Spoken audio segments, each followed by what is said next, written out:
A gente vai ter um gap muito grande de profissional de conhecimento técnico. Eu acho que até as escolas já estão sentindo dificuldades em formar turmas. Então, num curto espaço de tempo, a indústria já está sofrendo. Eu vejo muitos amigos que falam, se eu não tiver um relógio ponto, eu não funciono. Se eu não tiver alguém para cobrar, eu não funciono. As empresas estão valorizando muito mais o comportamental, porque o técnico eu ensino, eu prefiro despender tempo ensinando a parte técnica do que tentando adaptar o comportamental à realidade da empresa. Muitas vezes essas novas gerações, muita gente de fora se ilude achando que eles são completamente tecnológicos, mas você percebe que não. Você percebe que a tecnologia que ele gosta é aquilo. Entrar numa mídia social, isso, mas na hora que ele precisa disso pro trabalho, ele se complica.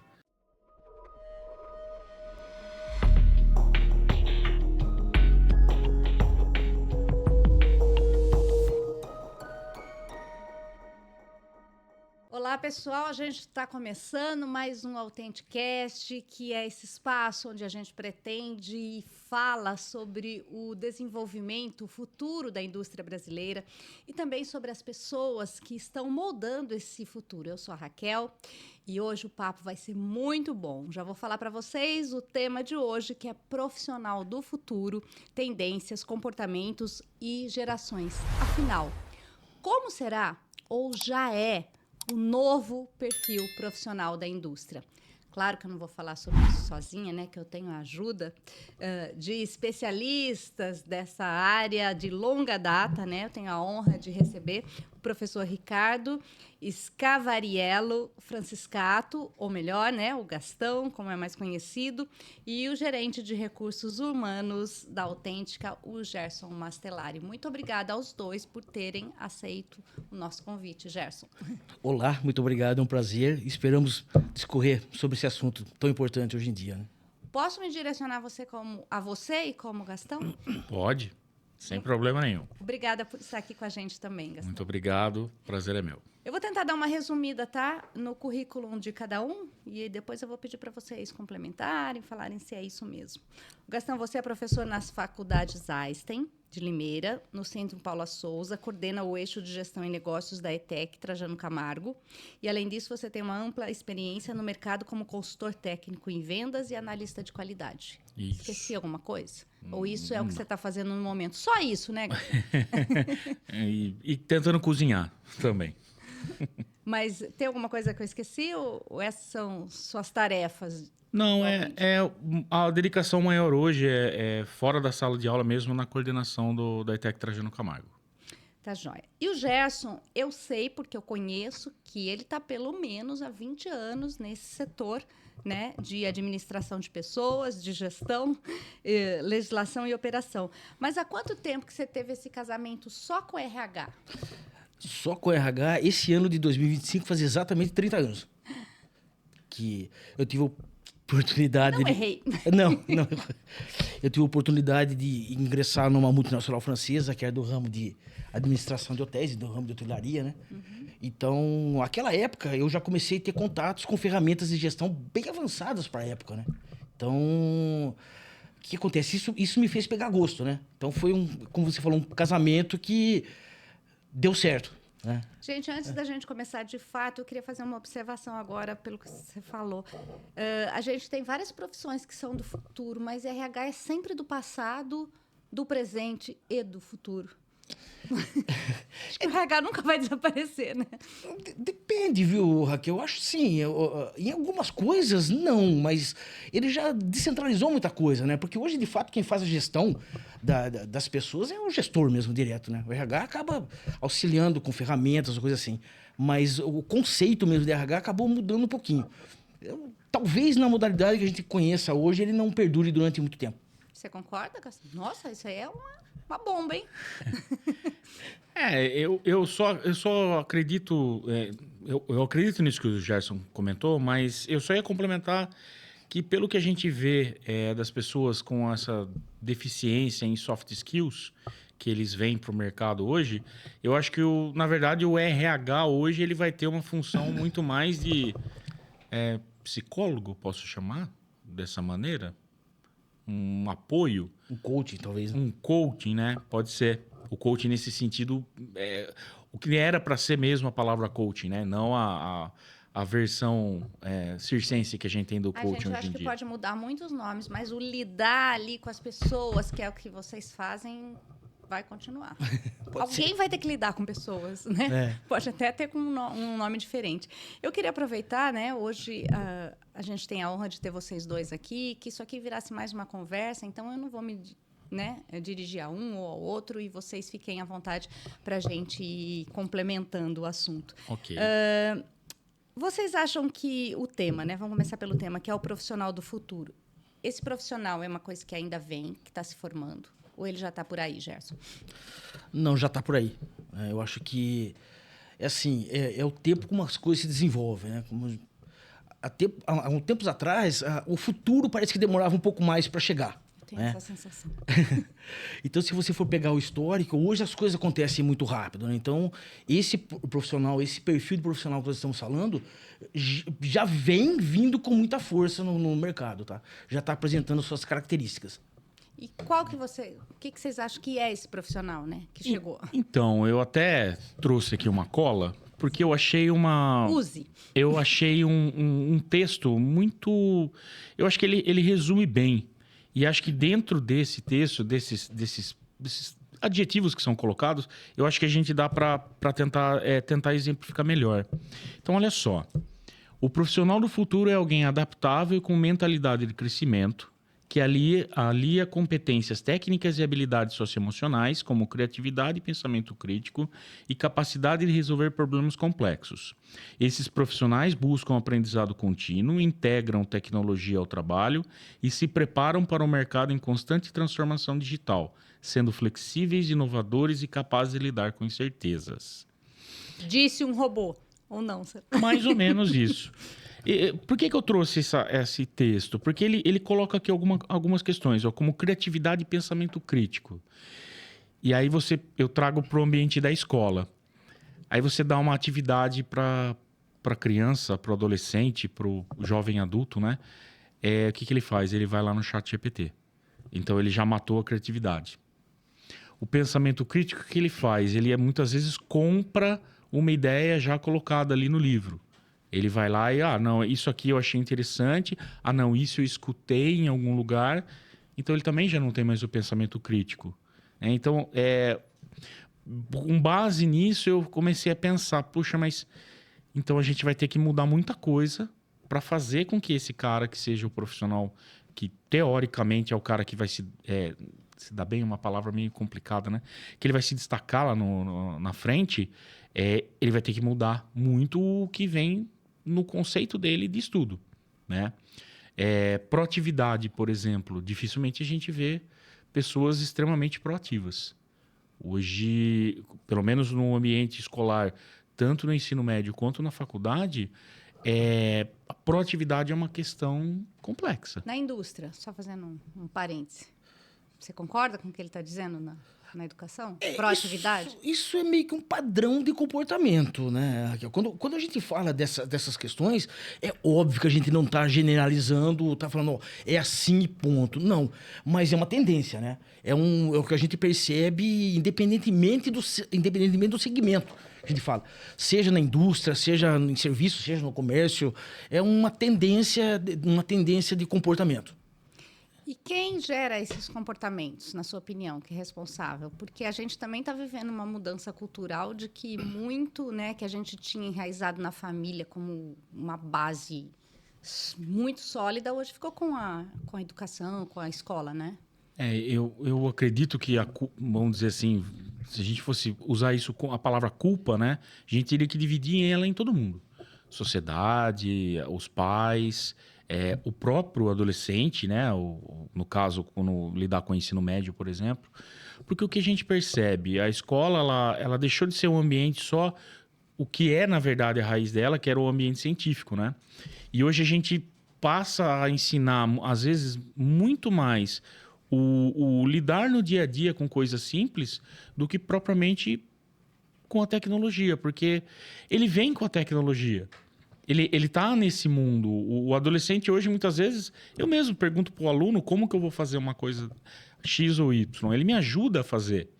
Então ele tem esse conceito porque o conhecimento hoje está em todo lugar. Para ele entrar na internet e fuçar é muito mais, vou dizer, para ele é muito mais simples, né? Do que ele esperar alguém passar esse conhecimento.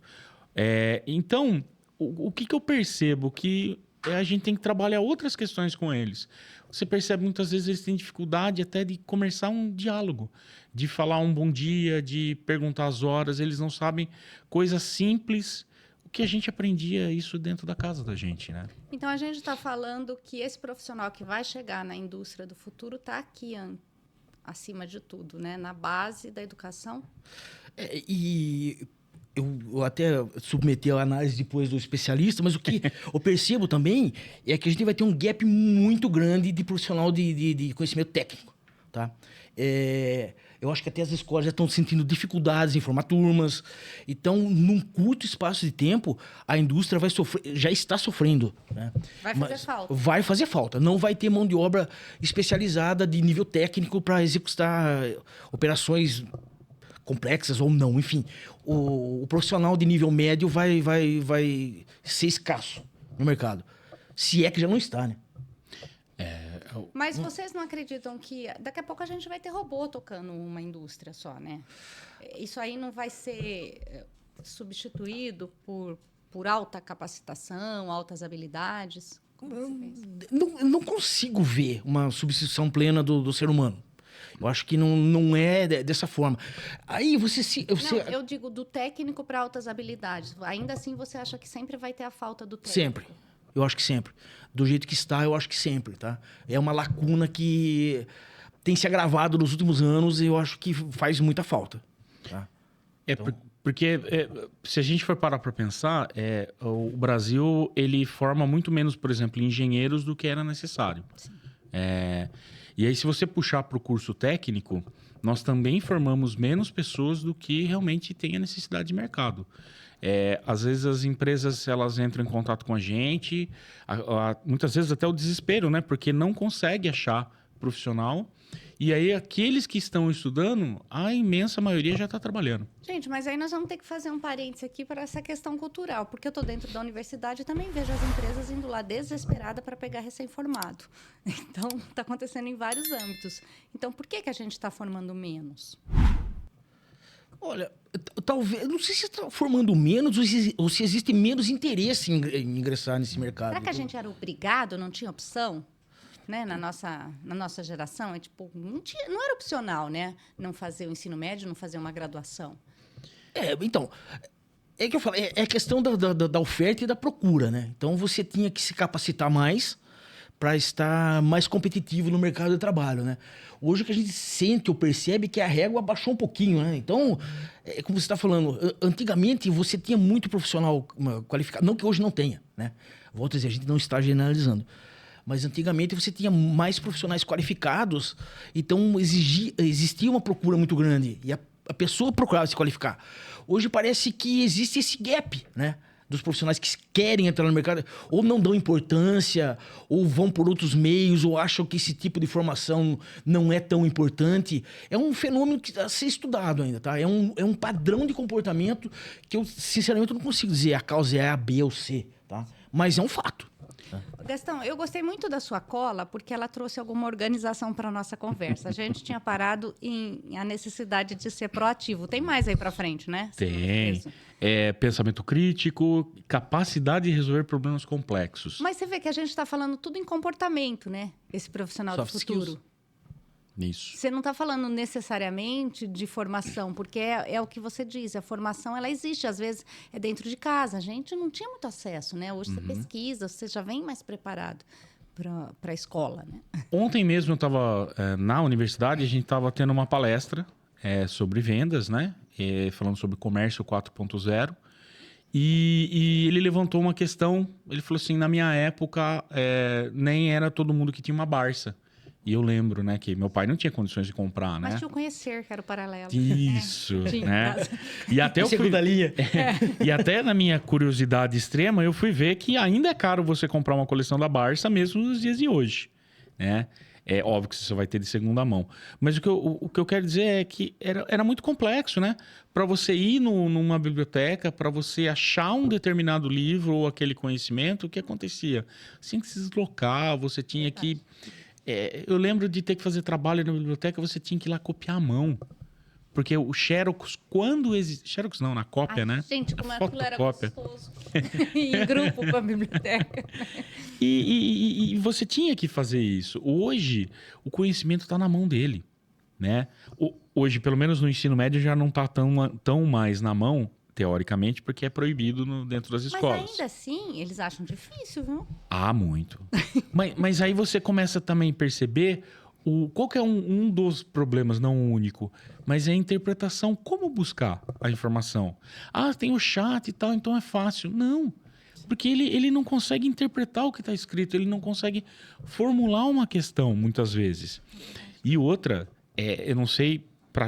não sei quem não é da área da educação, para quem é da área da educação, isso é uma coisa comum. Mas as fontes de pesquisa deles são muito diferentes. Muitos alunos pesquisam no TikTok. Eles não usam o Google. Ninguém mais lê, né? Não. Interpretação de texto está um pouco difícil. Ninguém devia falar ninguém, tá? Porque é generalizar muito. Mas essa questão de, né? Tá tudo muito rápido. É vídeo rápido, vídeo rápido. Nem legenda, que a gente tem ali, quanto? 5, 6 linhas. Não, É difícil de fazer acompanhar. a pessoa ler a legenda. E mesmo no entretenimento. Se você tentar ir assistir um filme legendado hoje, na região, não tô falando de Limeira, vai ser difícil você conseguir achar o filme legendado para você assistir. Tá, mas dessa forma a gente não forma profissionais do futuro, né? Não, dessa forma, não. Né? Porque a Tem gente que ter uma chave muito imensa aí mudando, né? Como o Ricardo falou, você tem um conceito lúdico do que é o profissional ideal, mas para chegar lá é um passo bastante complicado. E disso tudo que você falou, eu tenho a impressão que a gente está falando realmente de comportamento, né? E porque, de fato, eu acho que o leque de aprendizagem ele está abrindo, tem um monte, né, de profissões novas chegando. Esse interesse está acontecendo, mas você não vai ser um profissional exemplar só com a parte teórica, né? Vamos dizer assim, se não mexer nessa parte do comportamento. A gente está falando meio sobre isso? Porque eles estão inteiramente interligados. Não tem como dissociar uma coisa da outra, né?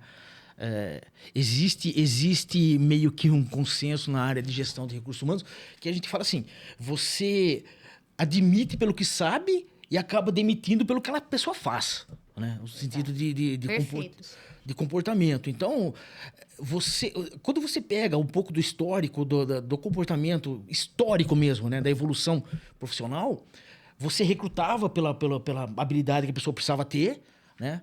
E desenvolvia algumas outras técnicas, principalmente. A régua foi aumentando, né?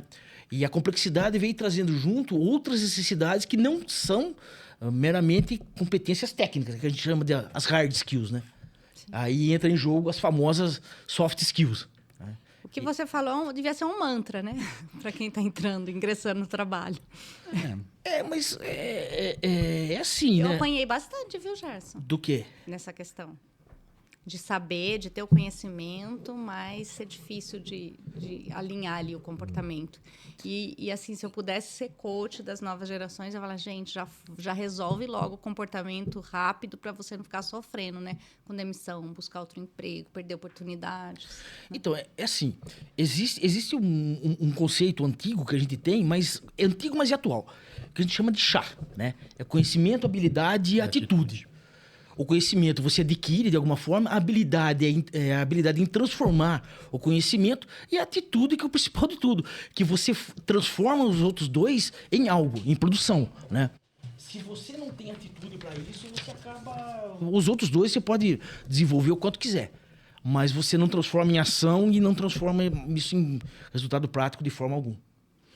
É importantíssima essa discussão, porque não resta, né, gente, nenhuma dúvida de que esse profissional ele mudou muito, né? Agora, recentemente. Esse perfil profissional. Muito. Se você me permite, não entrar no conceito filosófico da coisa, mas tem um filósofo francês chamado Émile Durkheim ele tem um livro que ele chama da divisão social do trabalho, divisão do trabalho social, né? E de uma certa forma, ele no conceito de capitalismo, falando de trabalho, ele é o contraposto exatamente da corrente marxista, tá? Porque Marx pregava que o trabalho dentro da sociedade era uma coisa repressiva, opressora, enfim, era exploratória. O Durkheim dizia o seguinte, ele falava assim, tanto que no conceito, vou voltar a falar na questão de trabalho, social do trabalho, ele dividia a sociedade entre mecânica e orgânica. Qual que é a diferença? Ele falava, na sociedade mecânica, você tem baixa complexidade, né, de pouca especificidade e altíssimo senso coletivo. O que a gente quer dizer? Basicamente, o conceito do trabalho é dividido entre o sexo masculino e o feminino. Se a gente remontar nas conceitos de sociedades tradicionais, lá no começo, o que acontecia? O provedor da família, né? O homem, a responsabilidade dele era trazer o sustento e a proteção da família, de uma forma geral, ou da sociedade. E a mulher ficava com o restante do trabalho, organização doméstica, esse tipo de coisa. Então, os papéis eram muito bem definidos, muito claros, e essa consciência era comum para todos, tá? Já no conceito da sociedade orgânica, já começa a aparecer as complexidades e diversidades das especialidades, né? Por exemplo, você traz para uma realidade hoje, você tem uma sociedade que tem um médico, um jornalista, um engenheiro, um dentista, um arquiteto, que começa a você dividir essas especificidades, né? E ele prega que isso é o único fator de coesão social. Porque essa interdependência entre as especialidades é que mantém a coesão social. Segundo ele, sem o conceito de trabalho como ele é hoje, a sociedade como nós a conhecemos deixaria de existir. Tá? E se você for trazer um pouquinho para a história da indústria, como ela entra e como ela atua, você vai perceber que ele, apesar de isso ter sido escrito, que é inclusive uma leitura que eu recomendo para quem possa, apesar de ter sido escrito isso originalmente há 130 anos atrás, antes de uma revolução de fato do conceito industrial, ele já previa meio que um padrão de comportamento. Tá? Então, entra nessa história toda no ingrediente que nós estamos falando, comportamentos históricos, sociais, culturais e, inclusive, de cunho assim, social. E temos aqui entre nós, então, um especialista em RH e cientista social. Não sou cientista social. Não. Mas fez muito bem, né? Estudou muito bem a parte dele. Não é, Gastão? Tirou nota 10. Gente, eu queria também passar um pouquinho por essa transformação, né, dos profissionais. E aí acho que a gente pode passar por digitalização e automação. Eu também fiz uma colinha aqui. Sustentabilidade, flexibilidade, por exemplo, de carga horária, de ser remoto ou não ser remoto, e esses perfis de liderança. Então, vamos falar um pouquinho sobre isso, que isso acho que também transforma esse profissional que a indústria, né, do futuro quer.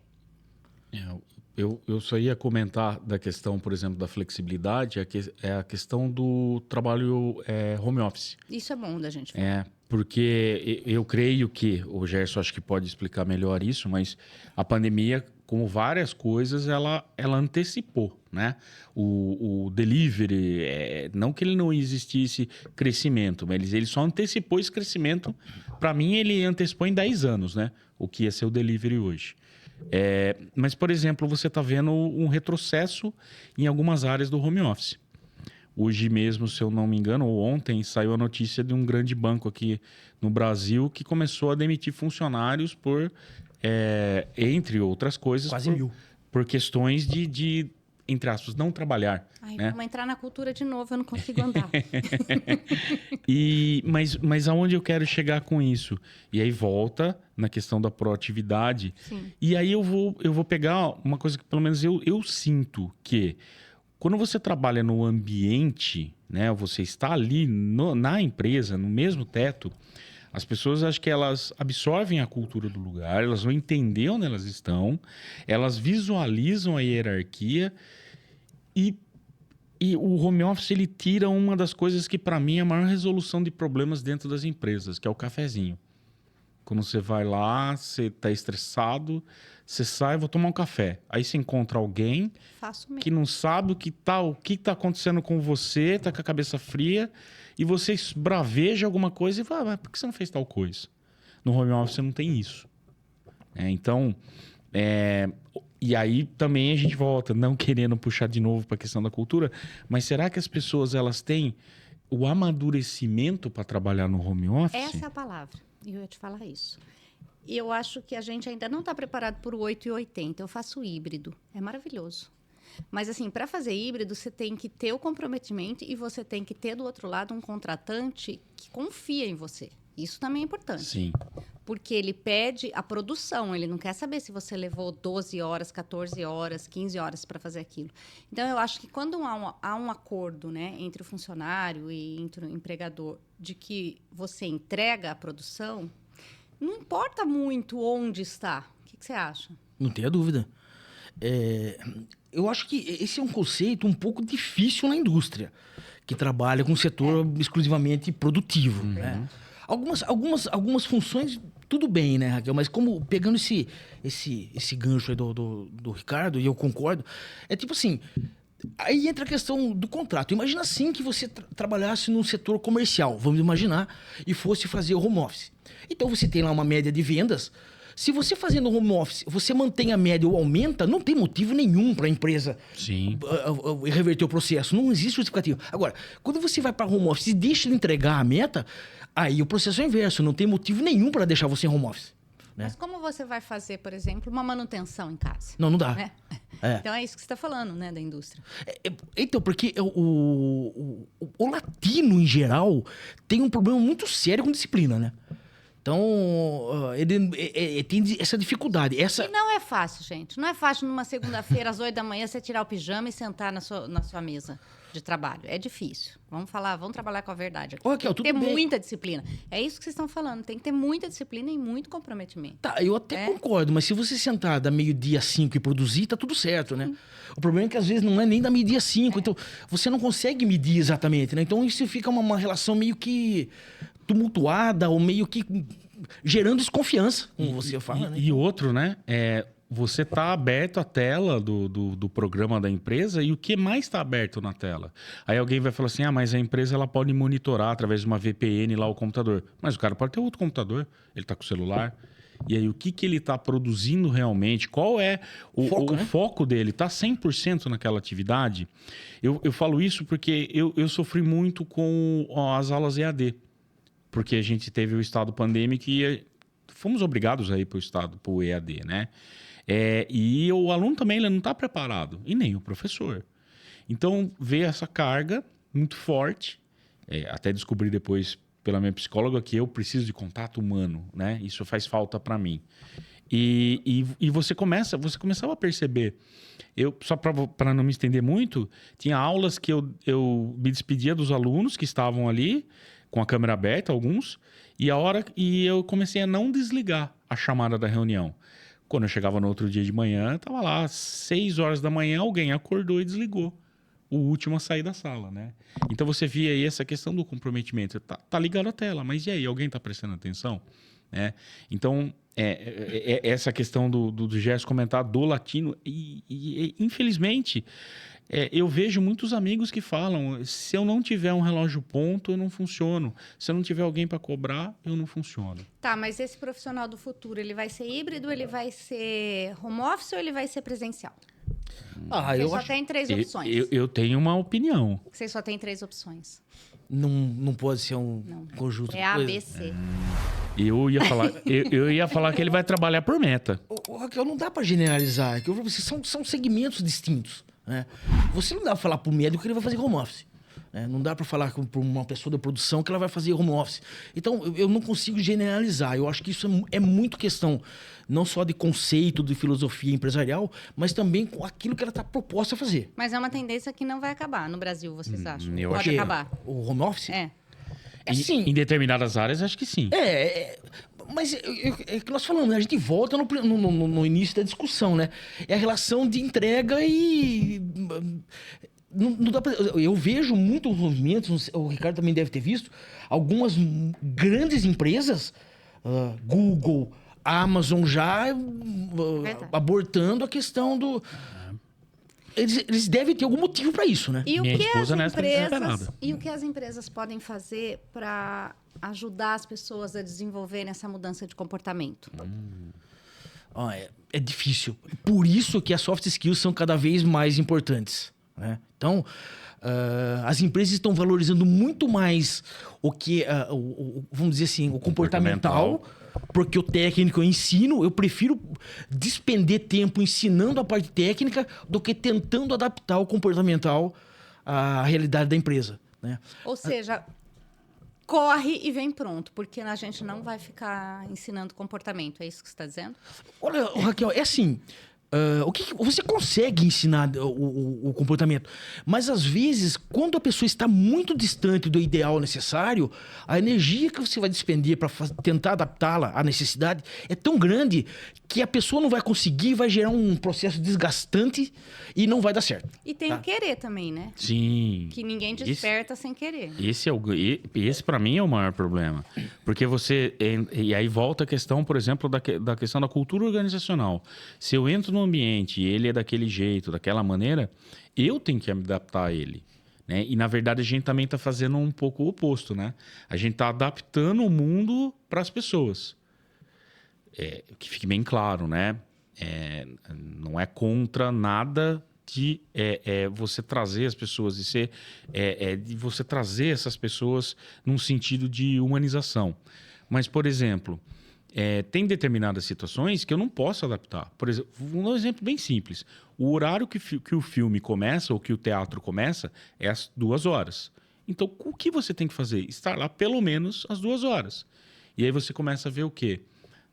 Eu fui esses dias no teatro ver uma apresentação, ter que esperar um pouquinho para o resto das pessoas entrarem. Sim. Então, assim, poxa, mas e quem chegou antes? E quem chegou no horário? Quem cumpriu? Né? Então, essas pessoas que cumprem, parece que elas estão sendo deixadas de lado porque eu preciso adaptar os outros. Eu preciso falar aqui por experiência também da Autêntica. E o Gerson não vai me deixar mentir, porque ele também está há mais de 20 anos lá. Eu tenho a sensação, e isso é depoimento, tá, gente? Não é porque eu sou contratada aqui para ser host da Autêntica, de que o profissional que está na Autêntica, ele foi um profissional do passado, do presente, ele vai ser o do futuro, porque a empresa anda junto com essas pessoas, valoriza essas pessoas, dá capacitação para elas, e isso também é um modelo que a gente pode usar de exemplo, né, Gerson, quando a gente está falando desse profissional do futuro. Você não precisa porque o cara, eu sou trabalhada na datilografia. Não, me dá oportunidade, tudo bem, eu vou ser uma pessoa, né, da digitalização, e isso acontece em algumas empresas como a Autêntica. Acontece na Autêntica, acontece em várias empresas, mas é assim, né, Raquel, é importante analisar um pouquinho do contexto, né? A relação profissional é uma relação um pouco de troca, né? Para que você possa investir na pessoa, a pessoa tem que demonstrar um mínimo de interesse em querer se desenvolver, né? Então, também tem esse lado, né? Que nem o Gastão falou. Às vezes você não consegue. Eu vejo em muitas empresas que ela não consegue investir ou treinar mais porque essa pessoa não quer, né? Ou porque... o que a gente vê hoje, né, Raquel? É uma geração... De novo, tá? Não estamos generalizando. Sim, nunca. É uma geração que parece que ela nasce sem propósito, né? E aí, ela vai para a organização em busca de um propósito. E nem sempre ela vai encontrar o propósito lá. Daí ela sai dizendo que não encontrou um propósito para ela, enfim, não se identificou com a organização. Mas no final a gente acaba percebendo que nem ela tem um propósito definido. É aquela coisa de um guarda-chuva muito aberto de opções, né? Você não sabe nem o que escolher. A gente está vivendo uma era assim também, né? Uhum. Sim. Parece que antes a gente tinha os caminhos mais determinados para entrar, né? Não é exatamente sobre o assunto, mas eu escutei ontem um vídeo, uma pessoa comentando sobre isso. A geração que quer liberdade, mas daí ele não quer comprar uma casa própria, porque ele tem a liberdade moral onde ele quiser. E aí ele sofre todas as vezes que ele é, por exemplo, despejado porque o senhorio pediu a casa. Então ele mesmo entra nesse conflito com ele, né? Eu tenho liberdade, mas ao mesmo tempo eu vou sofrer, porque daqui a pouco o cara vai pedir a casa ou vai aumentar o aluguel e eu vou sofrer esse trauma. Então, eu não sei se cabe isso, mas eles acabam buscando algo que parece ser uma utopia. Eu vou entrar numa empresa que ela atende todas as minhas expectativas, que isso vai ser a maravilha, e ele vai se frustrar. E com isso você está dizendo, foca na realidade. Pode ser? A gente se você me permite, eu gostaria de usar o conceito que a gente está usando nessas questões. Faça o básico. Não foca na realidade e faça o básico. Foca na realidade e tente pelo menos fazer o básico, né, Raquel? Se você me permite também retroagir um pouquinho o tema, se a gente for analisar a evolução da questão do trabalho, você pega assim, até meados do século XVIII, mais ou menos, era predominantemente agrícola. Né? Aí, com a migração até o século XX, que foi uma migração industrial, aí entra o fator determinante, que foi a mudança cultural, social, econômica, enfim. A gente viveu praticamente 200 anos que existiu uma revolução dentro da Revolução Industrial, que a gente prega assim... eu não sei se coincidentemente ou não, com o advento da Segunda Guerra Mundial, houve um avanço medonho em tecnologia. Tá? E as empresas se viram obrigadas demais a desenvolver a mão de obra. Porque até então, até aquele modelo que existia, você precisava de alguém que fizesse, ok? Trabalho braçal e fizesse. Como o Ford falava, né? Precisa de gente precisa de braço. Né? E aí, com essa revolução, você precisava de gente que fizesse e que soubesse fazer. Né? Aí, por contrassenso, a indústria também já começou a criar umas casquinhas de banana que no final das contas virou contra ela mesma. Quando você cria mão de obra qualificada demais e ela sai para o mercado, ela se sente na condição de escolher aquilo que ela quer fazer. Né? Então ela já começa a barganhar. Opa, espera aí, eu tenho opção de ir para onde eu quero. Isso no modelo passado. Né? Mas a gente está falando de uma estrutura de um profissional que já vinha formado e tinha certas habilidades. Aí, isso durou 50 anos, mais ou menos. Aí entra a terceira época da revolução no modelo de trabalho, que entra a era da informação. Que é o que a gente está vivendo agora, né? E estamos vivendo... igual o que aconteceu na época da Revolução Industrial, uma revolução dentro da revolução da era da informação. Mas a nossa revolução parece que está mais devagar, não está? Para a indústria 4.0? Na realidade é assim, Raquel. Ela está mais rápida, tá? Mas talvez ela não tenha surtido o impacto que a gente imaginava que fosse, né? Gente, eu vou fazer uma provocação aqui. Como é que junta tudo isso? Porque a gente está numa fase de transição entre o que você está contando da Revolução Industrial e a 4.0 que a gente quer chegar. Como é que junta essas gerações para trabalhar ao mesmo tempo? Juntar é fácil, né? Não, como é que está sendo? Como é que está sendo? Como é que pode melhorar? Porque juntar é inevitável. Olha, já estão juntadas. Eu, particularmente, eu não vejo problema nenhum. Porque se você for analisar... passamos num problema até um pouco mais complicado quando foi com o movimento feminista, com a entrada da mulher no mercado de trabalho. Eu acho que foi um choque cultural ainda mais impactante do que a gente está vivendo hoje. Estamos brigando até hoje, mas não vou fazer o meu lado feminista aqui. O que nós estamos falando hoje é de questão de comportamento, é diferente. Né? Então é um pouco mais difícil de você... Mas olha, Gerson, eu vou fazer o outro lado aqui também, porque não deve ser fácil. Você tá com esses 500, sabe, GPT, papapá, e a pessoa, não sei enviar um e-mail. Uma pessoa também que está ali naquela empresa que está há muito tempo, e isso eu faço a minha parte, porque eu estou dentro de uma USP, num centro de tecnologia, ela atrasa processo também. Não vamos falar só do outro lado, né? E essa pessoa também tem que mudar o comportamento dela e a cultura. Então, mas aí entra... Sair correndo. Aí entra na questão dela observar que isso é importante. Pegando esse ponto, mas voltando para a escola. Eu não gosto, nunca gostei. Desculpe meus professores de química, tá? Eu sei que é difícil falar isso, mas professor principalmente. Mas não me entrava na cabeça. Eu não conseguia estudar química. Mas em nenhum momento eu falei, não, eu vou deixar isso para lá porque eu não preciso. Eu sabia que eu precisava, nem que fosse para tirar a nota. Então, eu deixava ali como vamos pôr uma prateleira mais para baixo, que vamos pôr ali que eu fazia daquele jeito, meio que empurrando com a barriga, porque eu gostava de me dedicar às outras disciplinas que eu gostava. Hoje já não. É uma escolha. Eu não gosto disso. Ponto. Não existe, né? É isso que eu estou dizendo. A gente tem que chegar num ponto de equalizar. Quem aqui está muito atrás da tecnologia tem que vir para cá. Quem está muito também tem que vir para cá. Todo mundo seguir junto ou não. Porque senão você não vai ter nunca uma harmonia ali dentro. E aí entra outra questão. Porque muitas vezes a geração, essas novas gerações, eles, entre aspas, muita gente de fora se ilude achando que eles são completamente tecnológicos, mas você percebe que não. Você percebe que a tecnologia que ele gosta é aquilo, é entrar numa mídia social, isso, mas na hora que ele precisa disso para o trabalho, ele se complica. Pegando o exemplo do e-mail, eu recebi, obviamente eu não vou falar, eu recebi um e-mail. Aí eu fui olhar, não tinha nada escrito. O que a pessoa fez, ela escreveu tudo o que ela precisava falar no campo assunto. É mais ou menos essa linha. Não é piada não, né? Não, e é como eu comentei, acho que em não off. Pode rir, né? O aluno vai pesquisar no TikTok e não no Google.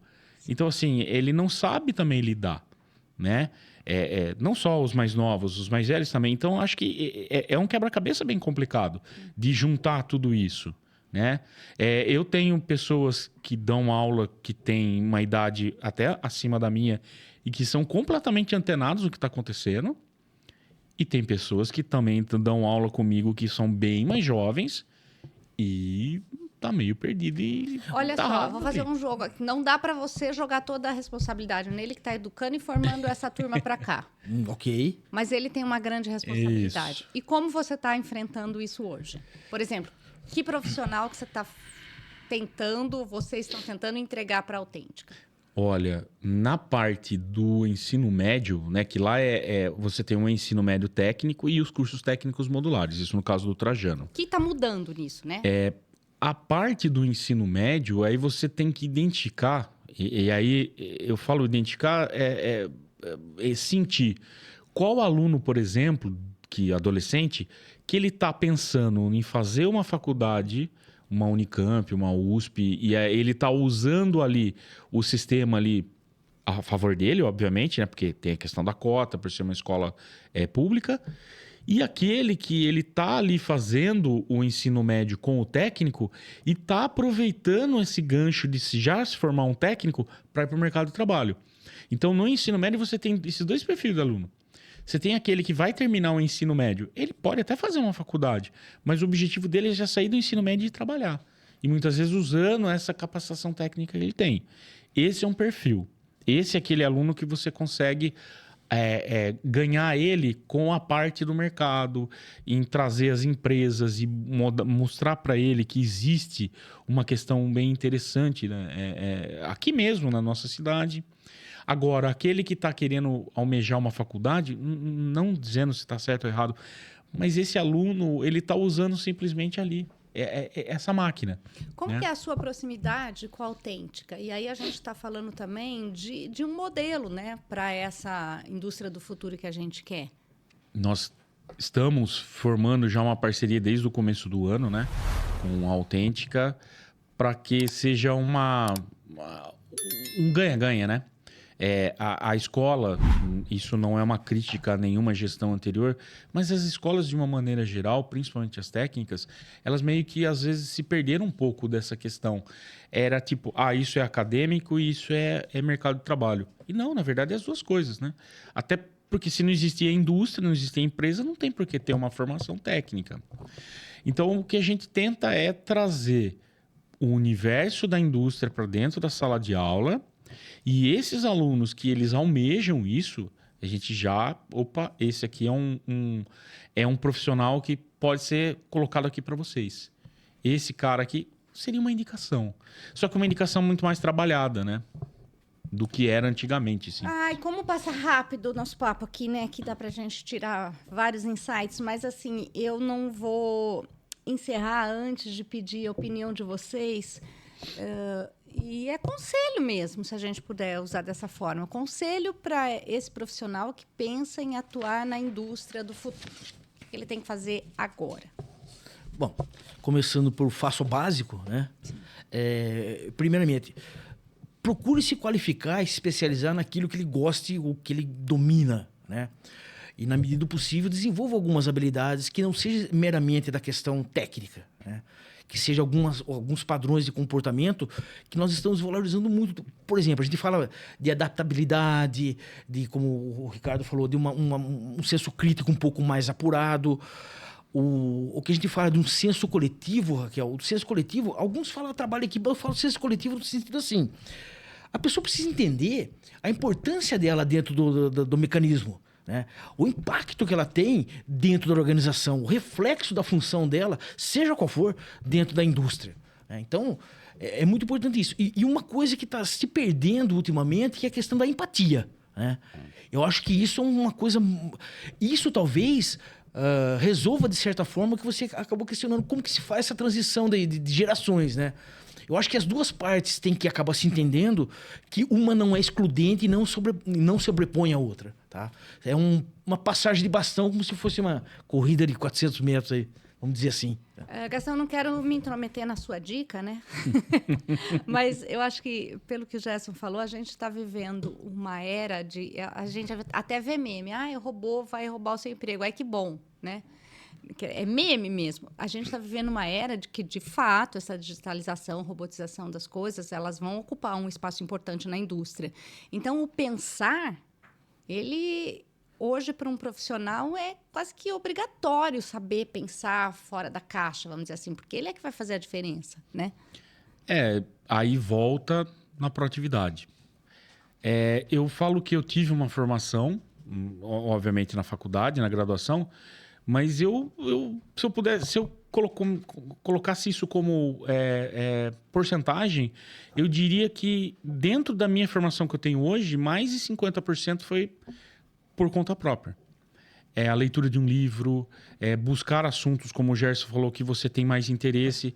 Você percebe que as pessoas, elas cada vez mais, elas leem menos, elas procuram o conhecimento, mas de uma maneira muito vaga, muito superficial. Eu escutei isso, eu vi isso, mas ela não se aprofunda sobre o assunto. Por isso que o Brasil cai tanto no fake news. Porque a pessoa, ela lê só a chamada. E ela não vai a fundo para saber se aquilo é verdade. Então, eu acredito que, infelizmente, a pessoa ela tem que fazer uma autoavaliação e perceber que ela tem essa necessidade também de buscar por conta própria. O professor ele vai estar lá dando aula, por exemplo, mas eu tenho capacidade para ir buscar algo a mais e até para contrapor o que ele está falando, né? Eu acho que tem que ser nesse sentido também. Aí a empatia, como o Gerson falou, eu acho que resolveria muitos problemas. Bom, o nosso tema era o profissional do futuro. Vocês colocam aí quantos % numa mudança cultural e de comportamento para esse profissional de futuro? Total. Ser bem-sucedido. Eu acho que é uma... 100? Não. mas é uma como eu citei antes, né? É uma ruptura que acontecia com menos frequência, agora é de uma maneira muito mais drástica, tá? Não tem mais meio termo, entendeu, Raquel? É uma coisa que ou vai, né? Muita gente vai acabar ficando por caminho por questões meramente de comportamento, tá? Como o Gastão falou, de iniciativa, de proatividade, de engajamento, de atitude. E isso dificilmente a escola vai ensinar, dificilmente... A empresa, você vai aprimorar, né? Mas se você não tiver o mínimo necessário, eu acho que não funciona. Respondendo as perguntas, 60%. 60? Então, eu ia te pedir, para a gente encerrar, Gastão, faça aí uma receita de um profissional do futuro. Se você puder criar um humanoide do profissional do futuro. Olha, eu vou dizer o seguinte, o meu sonho era que todo mundo passasse por um curso técnico, para o cara entender se aquilo que ele escolheu é aquilo que ele quer seguir na vida, já que seria a primeira coisa, porque daí ele não precisaria chegar na graduação para desistir, e, no mínimo, ele ia aproveitar as coisas que ele aprendeu naquela área técnica que ele cursou.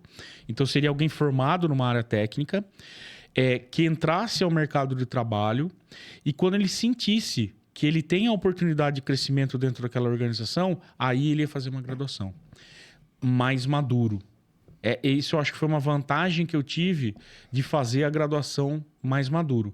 Entender que aquilo é realmente mais importante do que simplesmente eu só ter um diploma. Então, eu acho que a área técnica, o profissional da área técnica, ele tem muito mais vantagens sobre as outras pessoas. E acho que já é um primeiro passo para ser um profissional do futuro ou um profissional que vai ser aquele não insubstituível, mas mais difícil de você substituir. Ricardo, Gerson, muito obrigada por vocês terem parado um pouquinho os afazeres de vocês, que eu sei que são muitos, e vir partilhar com a gente, né, e novas ideias, porque o intuito dessa série, desses episódios, é, acima de tudo, fazer pensar. Muito obrigada pela participação. Eu que agradeço, foi um prazer enorme. Obrigado. Eu também. E eu gostaria de lembrar que esse bate-papo ele não precisa terminar aqui, né? A gente só está finalizando, mas ele pode continuar nas redes sociais, nos comentários. Você pode seguir a Autêntica. Todos os dias tem um conteúdo importante lá, sempre passando por esse futuro, né, da indústria que a gente quer ver no desenvolvimento do país. E a Autêntica está fazendo a parcela dela para que isso aconteça. Muito obrigada mais uma vez pela sua companhia e a gente se vê no próximo episódio.